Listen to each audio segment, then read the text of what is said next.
غیبت امام زمان علیہ السلام پر دلالت کرنے والی تیسری آیت آئے الامر یا ایھا الذین آمنوا اطیعوا اللہ واطیعوا الرسول واولی الامر منکم۔ یہ اولی الامر سے کیا مراد ہے اور یہ کون حضرات ہیں؟ اور مفسرین اسلام میں اس مسئلے میں کافی اختلافات نظر آتے ہیں۔ سنت کے کچھ مفسرین کا نظریہ یہ ہے کہ اولی الامر سے مراد ہر زمانے کے اور ہر ماحول سے تعلق رکھنے والے بادشاہ اور صاحبان اقتدار، وہ اس میں کسی استثناء کے قائل نہیں ہے۔ اس نظریے کا نتیجہ یہ نکلتا ہے کہ مسلمانوں کا فرض ہے کہ چاہے وہ کسی شکل میں ہی کیوں نہ وجود میں آئی ہو، اس کی پیروی کی جائے۔ بعض کہتے ہیں کہ دوسرے مفسرین جیسے صاحب تفسیر المنار عقیدہ رکھتے ہیں کہ اولی الامر سے مراد عام طبقات کے نمائندے، سربراہ، حکام اور زندگی کے مختلف شعبوں سے تعلق رکھنے والے تمام عہدیدار، لیکن مطلق طور پر نہیں اور کسی شرط اور قید اور پابندی کے بغیر نہیں، بلکہ ان کی اطاعت کے لیے یہ پابندی اور شرط ہے کہ ان کے احکام اسلام کے مقرر کردہ احکام کے خلاف نہ۔ تیسرا نظریہ یہ ہے کہ بعض دوسرے مفسرین کا اعتقاد ہے کہ اولی الامر سے مراد وہ معنوی اور فکری رہنما یعنی علماء ہیں جو عادل ہوں اور کتاب و سنت سے مکمل آگاہی رکھتے ہیں۔ چوتھا نظریہ بعض اہل سنت کے مفسرین کا یہ نظریہ ہے کہ اس لفظ سے مراد پہلے 4 خلفاء ہے اور یہ لفظ انہی تک محدود ہے، اس وجہ سے دوسرے زمانوں میں اولی الامر نہیں ہے۔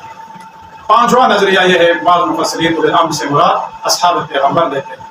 اور چھٹا نظریہ یہ ہے اولی الامر کی تفسیر میں ایک اور احتمال پیش کرتے ہیں، وہ مراد اسلامی لشکروں کے سپہ سالار۔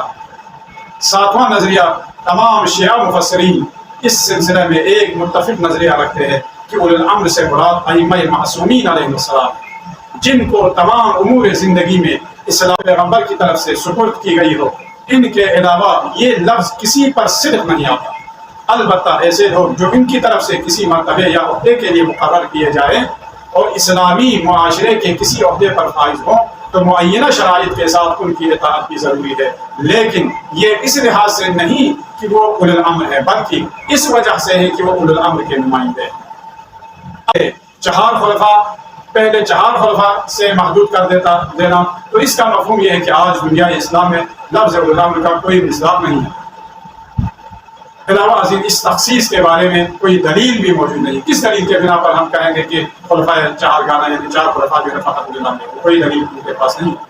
اولی الامر سے مراد معصوم رہبر اور ائمہ طاہرین علیہ السلام ہے، کیونکہ یہ تفسیر اس وجوب اطاعت کے اطلاق کے ساتھ ہے، جس کا مندرجہ بالا جو آیت جو آپ کے لیے ذکر کیا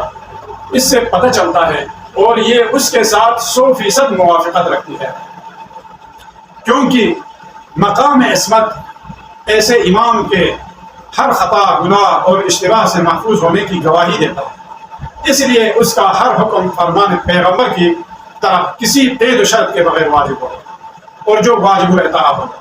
اور یہ اس امر کی استعداد رکھتا ہے کہ رسول کی اطاعت کا ہم ردیف اور ہم پلہ قرار پائے، یہاں تک کہ اطیعوا کی تکرار کے بغیر اس کا عطف رسول پر ہوا، اطیعوا اللہ و اطیعوا الرسول و اولی الامر منکم۔ تو قابل توجہ بات یہی ہے کہ بعض مشہور علماء اہل سنت بھی، جس میں مشہور معروف مفسر فخر الدین رازی بھی ہے، اس آیت کے بارے میں اپنی تحریر کے شروع میں اس حقیقت کا اعتراف کرتے ہوئے لکھتے ہیں، خداوند متعالی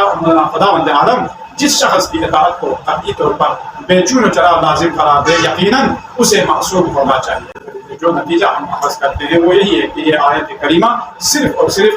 معصوم پیشواؤں کی رہبری کو ثابت کرتی ہے، جو امت کی چند خاص ہستیوں پر مشتمل ہے۔